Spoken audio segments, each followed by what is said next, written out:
Ito ang UNTV News Worldwide. Yes, salamat sa Diyos sa panibagong pagkakataong bigay niya sa atin. It's a beautiful day once again. Kamusta na kayo, mga kasambahay? Kamusta na Marie? Good morning sa lahat. Time check muna tayo para sa mga kailangan ng bumangon. 4:32 a.m. na sa buong Pilipinas. Good morning, Kuya. Magandang umaga mga kababayan natin sa Pilipinas. Yes, Sunny, I agree. It's a beautiful day para sa malakas na hangin dito sa Texas na palagi na, no? Pero magandang hapon naman dito sa atin sa Western Hemisphere.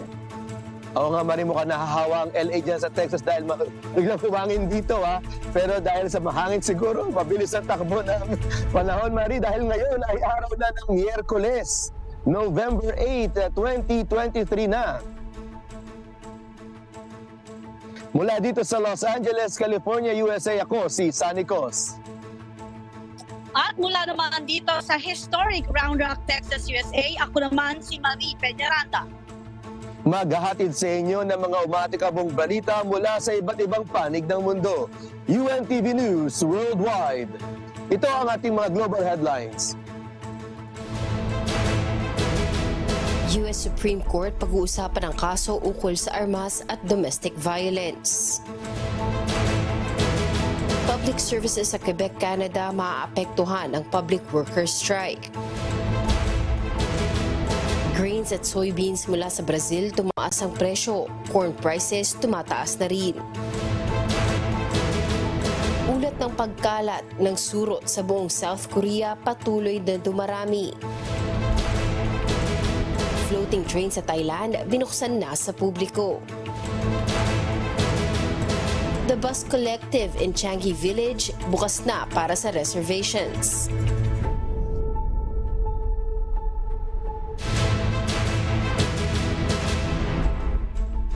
Una sa ating mga umatikabong balita. Pinag-uusapan na ng US Supreme Court ang kaso ukol sa pagkakaroon ng armas ng mga naka-restraining order dahil sa domestic violence. Ito ang unang major gun rights case mula noong 2010. Ito ang umatikabong balita ni Kath Carriedo. Isang taga-Texas na si Zaki Rahimi ang tinutukoy sa pagbabawal na pagkakaroon ng armas. Ito ay dahil naka-restraining order siya matapos niyang i-assault ang kanyang girlfriend. Bagaman umaming guilty, ipinagtanggol niya ang pagdadala niya ng baril gamit ang Second Amendment. Kaya inilapit ito ng defense attorney na si Phil Sorrells sa mas mataas na hukuman matapos gamitin ng appeals court ng New Orleans ang Second Amendment sa pagdeny ng kaso. Aniya, justified umano ang hindi pagkakaroon ng access sa baril ng mga involved sa intimate partner violence dahil paniguradong mas magiging malala ito.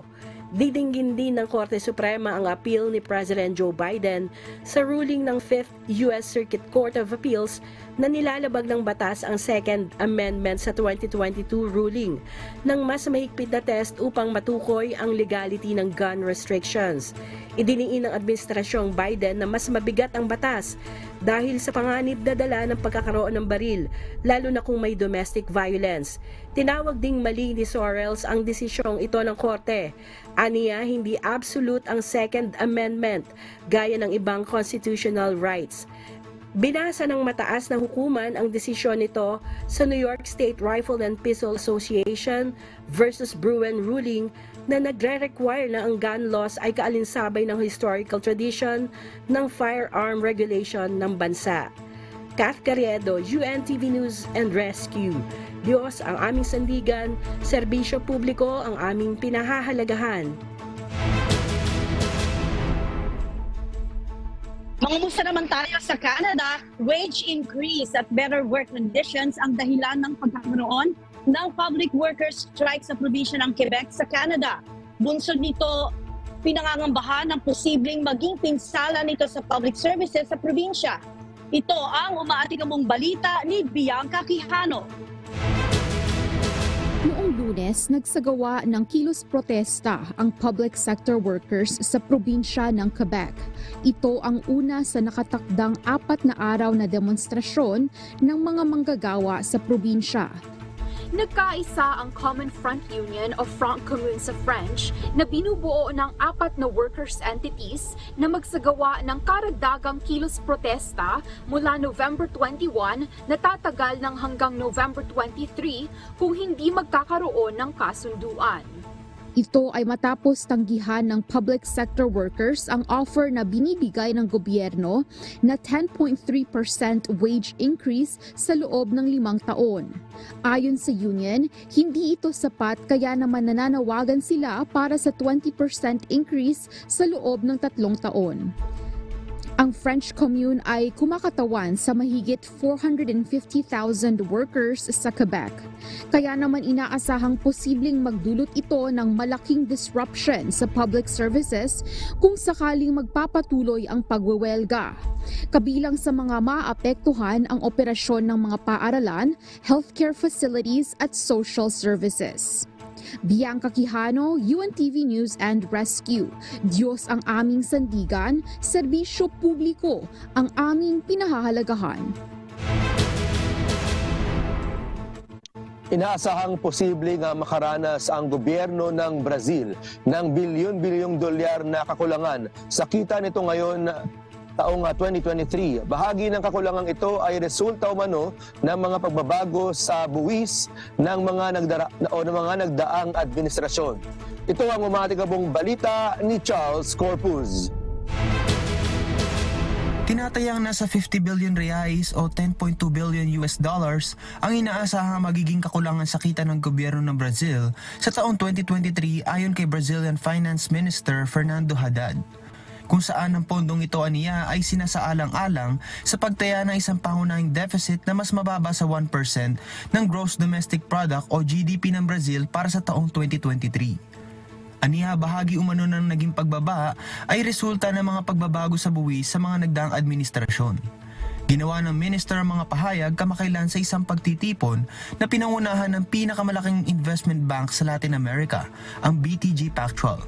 Mula pa noong buwan ng Hulyo, nakakita na ng malaking pagbaba sa federal revenue ang ahensya ng pananalapi ng bansa. Kaya naman sinusubukan ng gobyerno ng Brazil na tiyak na matukoy ang epekto ng mga kakulangan sa kita mula sa mga nakaraang pagbabago sa buwis.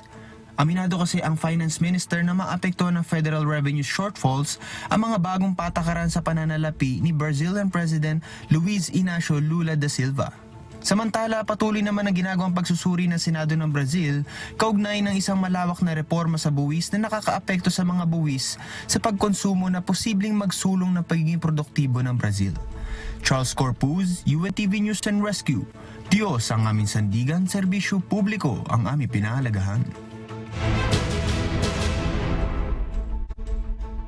Samantala, tumataas naman ang presyo ng grains at soybeans dahil sa lagay ng panahon sa Brazil. Unti-unti ring tumataas ang presyo ng mais dahil sa paghina ng US dollars. Ito ang umatikabong balita ni Abby Valdez. Umakyat sa 7-week high noong Lunes ang future ng Chicago soybean habang ang number 1 exporter na Brazil ay nakikipaglaban sa pabago-bagong panahon kaya nagpapataas din ng mga presyo ng mais. Ayon sa Chicago Board of Trade ay umakyat ng 0.5% sa $13.59 isang bushel. Ang mais ay nagdagdag ng 0.2% sa $4.78 isang bushel. At ang trigo ay nawala ng 0.6% sa $5.69 isang bushel. Sinusubaybayan ng merkado ang lagay ng panahon sa Brazil kung saan isinasagawa ang pagtatanim ng soybean dahil alalahanin sa Mato Grosso, leading soybean producing state, ang tuyong kondisyon at ang malakas sa pag-ulan sa southern areas. Ayon sa mga trader at analyst, mananatiling mataas ang pag-import ng soybean ng China hanggang sa ika-4 na quarter, ngunit ang mababang demand mula sa naluluging hog farm ay nakikita magpapababa sa pagbili sa unang bahagi ng 2024. Samantala, hinihintay ng mga analysts na ilabas ng US Department of Agriculture ang ulat ng supply and demand sa November 9 mula sa gobyerno tungkol sa US at global crop estimates. Abby Valdez, UNTV News and Rescue, USA. Diyos ang aming sandigan, serbisyo publiko ang aming pinahahalagahan. Marie, very concerning talaga yung ganyan, ano? Dahil pag tumataas ang presyo ng pagkain, ay maraming posibleng maging magutom ulit sa iba't ibang mga lugar. Pero ito isa pang concerning, akala ko sa Pilipinas lang at sa New York may ganito, Marie. Pero ginagawa na ng South Korean government ang lahat upang puksain ang pamimerwisyo ng surot na kumakalat sa buong bansa. Ito ang umatikabong balita ni Axie Salem. Patuloy na nadaragdagan ng ulat kaugnay ng pagkalat ng maperwisyong surot sa buong South Korea. Hindi bababa sa 17 outbreaks na ang naiulat sa Seoul, ilang mga lungsod sa Busan at Incheon mula pa noong weekend. Kasunod nito, isang pan-governmental task force na binubuo ng 10 ahensya ng gobyerno at lokal pamahalaan upang agaran at epektibong mapuksa ang mga surot na kumakalat sa bansa. Kabilang sa mga ahensyang ito ang Ministry of Health and Welfare, Korea Disease Control and Prevention, kung saan ibabahagi ng mga ito ang status reports at countermeasures kaugnay ng mga surot. Kabilang rin ang Ministry of Environment na magbabahagi naman ng mga hakbang upang mapamahalaanan ang supply at demand ng mga produktong pang-control gaya ng insecticides. Ang mga surot, bagamat hindi nagdadala ng mga nakakahawang sakit, ang makagat nito ay maaaring magdulot ng matinding pangangati na maaari namang maging sanhi ng pagkakaroon ng sugat o impeksyon.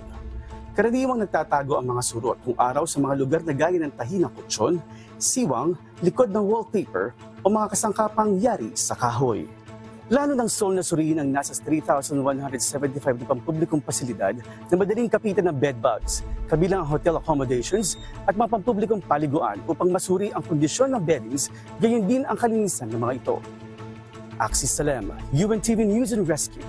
Diyos ang aming sandigan, serbisyo publiko ang aming pinahahalagahan. Mahirap na yung ganong kondisyon. Sana ngayon lang ako nakarinig ng buong bansa na mayroong bedbug infestation. Pero ito naman, balitang turismo naman tayo, isa ang Northern Ireland sa mga bansa sa buong mundo na naapektuhan ng paghina sa industriya ng turismo bunsod ng pandemic COVID-19. Kaya naman, isang bagong estratehiya ang isusunod ng bansa upang mapanumbalik ang dating kasiglahan ng tourism industry nito. Ito ang umatikawang balita ni James Hilario. Isusulong ng Northern Ireland ang ibinalangkas na bagong estratehiya ng Department for the Economy o DE ng bansa. Layo nitong palaguhin ng hanggang 75% ang halaga ng industriya ng turismo sa susunod na 10 taon. Hindi na magiging focus ng DE ang pagkakaroon ng maraming turista kundi paano mananatili ang mga ito sa bansa.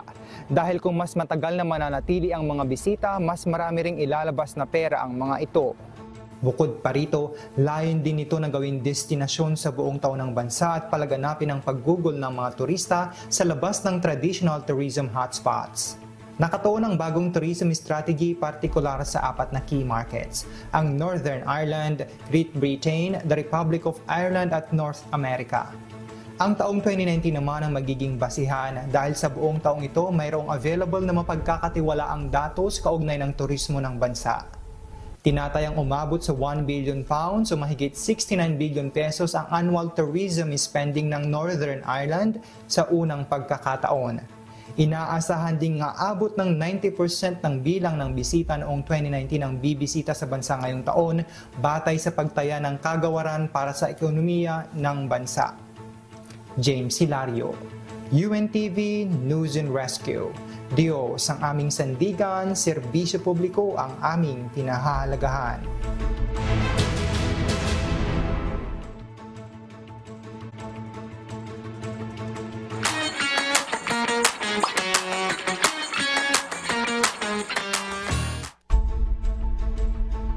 Yan, public service tayo muna, Marie, para sa ating mga OFW sa iba't ibang bansa.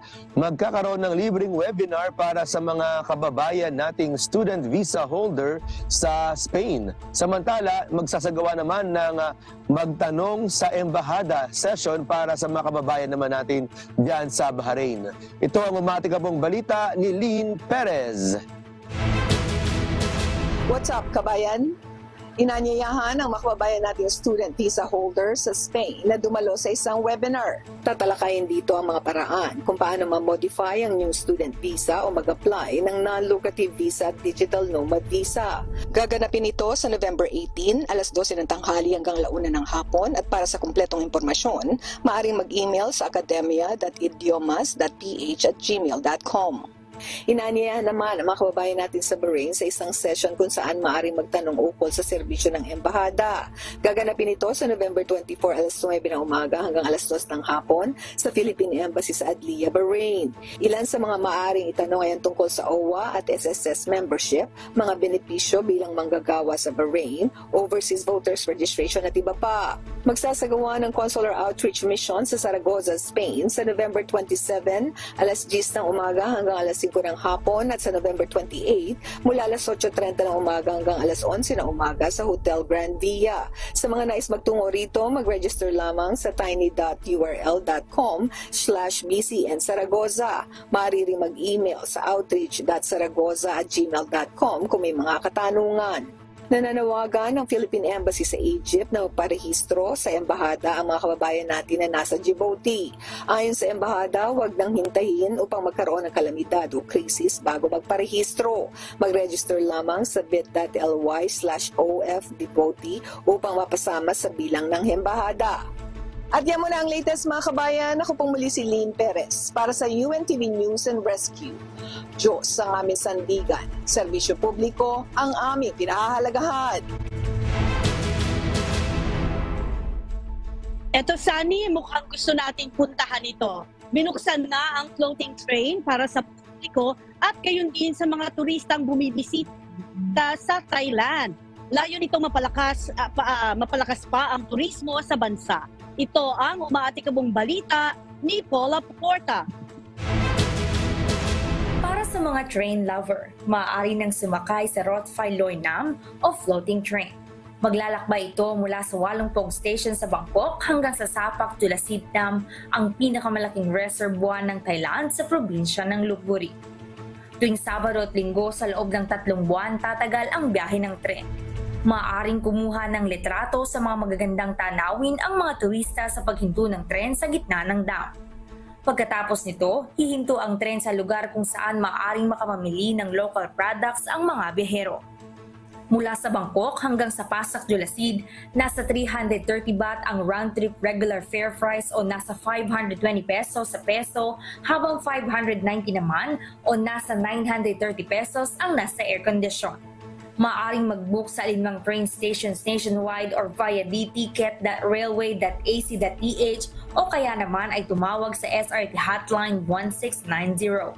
Ayon naman sa Direktor ng Public Relations ng State Railway ng Thailand na si Ikarachi Arianpong, ang taunang Floating Train Initiative ay makakatulong sa pagbawi ng domestic post-pandemic tourism.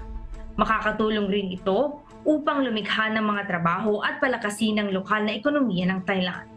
Paula Porta, UNTV News and Rescue Thailand. Diyos ang aming sandigan, serbisyo publiko ang aming pinahalagahan.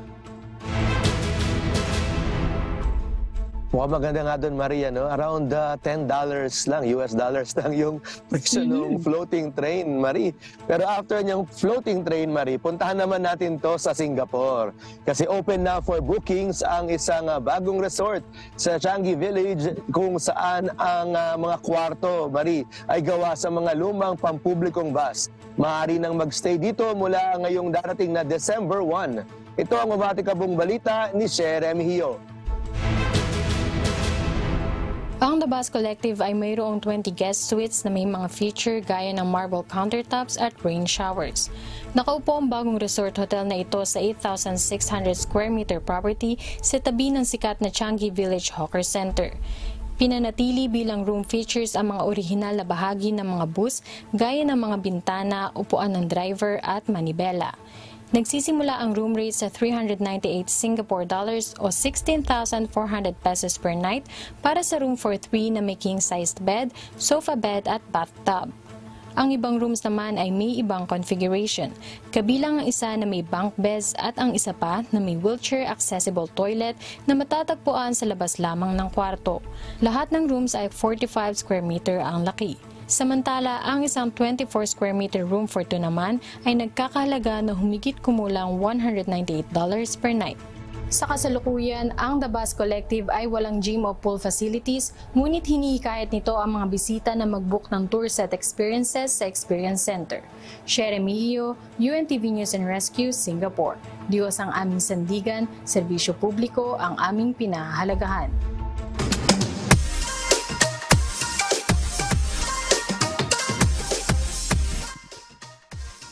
Ika nga, Sunny, so many places, so little money.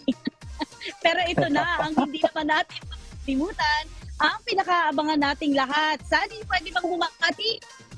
Siyempre naman, pwedeng-pwede. Yes, narito naman po ang pagbati mula sa ating kababayan. Ako si Arnold Upon. Isang taon na ako dito sa Edmonton, Canada. Binabati ko ang pamilya ko, Upon and family, Davao Wisdom and family. Uy! Naanak ko diri sa Edmonton.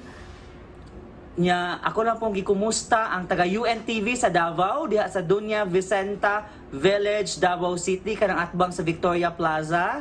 Hi sa inyo and sa lahat ng friends ko, daghang salamat sa suporta. God bless you all. Ang ganda naman ang pagbati, kaway-kaway sa ating mga igsuon. Ayan. At gusto rin natin batiin, Sunny, ang ating mga manonood na regular naman dito sa Texas, USA, sa lahat ng ating na laging naka-tune in sa lahat ng programa natin sa UNTV at saka sa Radyo La Verdad 1350. Gayon din ang ating mga kababayan dyan sa San Pedro, Laguna, kasama ng aking mami at ang aking mga anak na si Tricia at si John Michael. Ayan. At gusto rin nating batiin siyempre ang aking mi amor na nanonood ngayon. Sana, dahil umatras na nga tayo ng oras, medyo mas maaga na tayo ngayon dito. Oras ito ng pasok naman dito sa atin sa Western Hemisphere. At syempre gusto rin natin batiin ang mga kababayan natin dyan sa KD Rock na laging nakaantabay din. Hello Kuya, good morning Kuya, at good morning Ate Arlene. Yes, Sunny, go ahead. Ayun, narinig ko yung pagbati ng kababayan natin sa Edmonton, sa Davao. Babati na rin ako sa mga taga Davao, sa Maigsoon dyan sa Davao City, at sa lola ko dyan sa Digos. Kamusta na lola, at saka sa uncle ko dyan sa Digos. At dyan sa Ecoland. Yan, taga Ecoland kasi kami, Marie, dyan sa Davao, katabi lang ng SM. Tabawenyo ka pala. Oo, Marie, hindi lang ako marunong masyado mag-iksuon. Yan lang ang alam ko, iksuon lang. Tsaka lugar lang. Yung lugar lang para daw yun para po. Pero binabati na rin natin, Maria, yung mga kababayan naman natin dito sa Los Angeles, lagi na nakatutok sa atin. Yan si Sis Emma, kamusta na Sis Emma? Si Brother Johnny, si Brother Aris dito sa LA din. At saka si Brother Erwin Azul at ang kanyang butihing may bahay na si Aurora. Binabati rin natin ng member ng choir dito sa Los Angeles, sila Mike Capulo, sila Brad Alex, saka si Luluca Marce. Ayan at iba pang mga member ng choir natin dito. At kamusta na sa lahat ng mga youth ministry members natin dito sa West Coast USA. Ganun din, Marie. Di natin makakalimutan batiin, syempre, Marie, yung ating mga kababayan na nakatutok sa UNTV Channel 37 at ang mga nakikinig sa atin ngayon sa Radyo La Verdad 1350 sa buong Pilipinas at sa mga nakatutok sa atin ngayon sa social media, Marie. Lagi na nandyan ang Repolona family dyan sa Cavite. Kamusta na kayo, mga kababayan natin sa Cavite din? At sila Vivian Moneda, Daniel Valdez, Ireneo Chamiso, at iba pang mga nakatutok sa atin ngayong araw na ito sa ating mga social media, Marie. Kanina, Marie, pinag-uusapan natin yung dyan sa Thailand, yung floating train, tapos itong hotel na gawa sa mga lumang bus dyan sa Singapore. Pero sa Pilipinas, ako sa naroon si Amigo, Marie, meron akong mga bucket list pang hindi na pupuntahan dyan sa Pilipinas. Gusto ko talagang puntahan sana, Marie, bago ko pumunta rito sa US, yung Batanes, tsaka yung Sulu. Kung nakikita ko sa video, maganda daw yung lugar na yan. Ikaw ba, Marie, ano ba ang gusto mo dyan sa bucket list mo pa sa Pilipinas? Marami. Una na sa lahat, syempre, yung KD diba? Dahil dito na tayo na-develop yan. Pero gusto ko, Palawan din, gusto ko mapuntahan. Yan. Yan. Alamin naman natin, Maria, kasi si Amigo Sherwin nasa Pilipinas. Ano pa ba yung lugar na gusto niyang puntahan sa Pilipinas na hindi pa niya napupuntahan? At ano pang mga humahataw na balitang hatid sa atin ni Amigo Sherwin. Amigo Sherwin. Kamusta Yes, ba? good morning, Sunny Marie. Oo, napag-uusapan niya mga lugar na gustong puntahan. Marami tayong gustong puntahan, ano? Actually, napag-uusapan nga namin bago magpunta sa ibang bansa, mapuntahan muna yung mga magagandang lugar dito sa Pilipinas. Kasi marami din tayo hindi pa napupuntahan dito dahil sa busy nung nakaraan, nakapunta tayo sa doon sa Tacloban. Ano yan? Nakapunta na rin ng Bacolod. Ayan. Pero doon sa ibang lugar, kagaya ng sinasabi ni Ate Marie sa Palawan, pinaplano yan. Ayan. Pero kung papala rin at Lolo Obeng makakarating dyan sa lugar nyo, Sunny at Marie, saan ba po pwedeng pumunta dyan? Yung maganda, yung talagang pinupuntahan ng ating mga kababayang Pilipino. Ayan, dyan sa inyo, Sunny Marie. Ay, dito sa Los Angeles, amigo, ipapasyal kita sa Siyempre, katabi lang namin to kapitbahay namin, yung Hollywood sign at saka yung Hollywood Walk of Fame, may amigo, para personal makita. At yung mga theme park dito sa LA. Maraming magandang theme park sa LA, amigo. Sa lugar namin. Kila Marie, maganda dalo din dyan dahil dyan sa kanila mga cowboy area naman dyan sa Austin, Texas, Marie. Oo, yung mga old towns dito, no, amigo, at saka Sunny. Yan naman ang magaganda dito dahil syempre hindi pangkaraniwang view, no, sa ating mga Pinoy. Pero ang isa sa highly recommended ko, nagkukwentuhan kami ni Sunny kamakailan lang nung last month, nagbiyahe kami sa Colorado, USA. Napakagandang tanawin. Mabundok siya. Tapos lahat ng gusto mo kasi nandun yung snow. Tapos makikita mo din yung pagpapalit ng kulay dahil November na nga rin, So napakaganda, very relaxing ang view, yung papunta, paakyat, paangat. Magandang Colorado. Very scenic siya, amigo. So kung sakali maloob na nandito ka, yan, pasyal tayo ulit doon. Kasama si Brad Nomer. Ayan, sana nga, kailan kaya yan. Oo, pero si Pangulong Ferdinand Bongbong Marcos Jr. Bibiyahe pa Amerika sa susunod na linggo para dumalo sa sa Asia Pacific Economic Cooperation Summit. Ayan, dadaluhan ng ating Pangulong Bongbong Marcos Jr. Ayan. Sa inyo naman dyan, Marie. Ayun, oo, tatanong ko sana kung kumusta naman ang suporta ng ating mga kababayan at syempre ng gabinete naman ng ating Pangulo sa kanyang pagpunta dito naman sa US. Very positive ba ang dadalhin niya dito at ang iuwi niya rin sa ating mga kababayan? Oo, yan naman ang laging inaasahan natin sa tuwing lalabas ng bansa ang ating Pangulo at dadalo sa mga ganitong pagkakatipon, yung balik dito sa ating bansa, yung para sa paglago ng ating ekonomiya, yung pagdami ng mga mamumuhunan sa ating bansa upang sa gayon ay marami tayong mga kababayan ang mabigyan ng hanap buhay. Yan naman ang madalas na ibinibida ng ating Pangulong Bongbong Marcos Jr., Marie. Oo, correct yan. At nakaantabay din kami dito nila Sunny at ng mga correspondents naman dito sa North America para sa pagdating naman ng ating mahal na Pangulo at very welcoming ang ating mga kababayan dito sa ating Pangulo. Nakita naman natin ang kanilang pagtanggap sa ating presidente nitong mga nakaraang panahon. At mag-aantabay pa rin kami sa iyong mga humahataw na balita. Salamat, amigo Sherwin, at sa lahat ng ating mga correspondents mula naman sa iba't ibang panig ng mundo. Ayan, Sunny, ang tabayanan natin yun, At mga kasangbahay, kung meron pa po kayong hindi napapanood na balita o nais ninyong muling tunghayan ang UNTV News Worldwide, maaari niyo po itong balikan sa aming mga official social media account. Yes, i-like at i-follow lamang ang UNTV News and Rescue Facebook account at i-click ang subscribe button sa UNTV News and Rescue YouTube channel.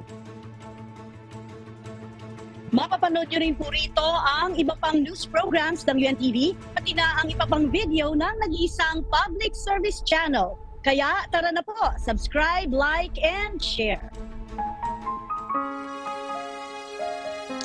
At narito ang mga salita ng Diyos na maaari nating baunin sa pagpapatuloy ng araw na ito. Nasusulat sa Book of Colossians chapter 3 verse 12. Put on therefore as the elect of God, holy and beloved, bowels of mercies, kindness, humbleness of mind, meekness, long-suffering.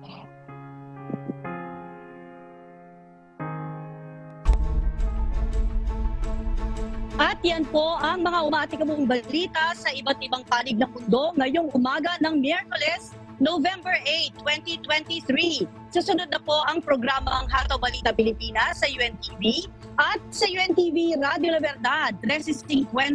Mula rito sa historic Round Rock, Texas, USA, ako si Marie Peñaranda.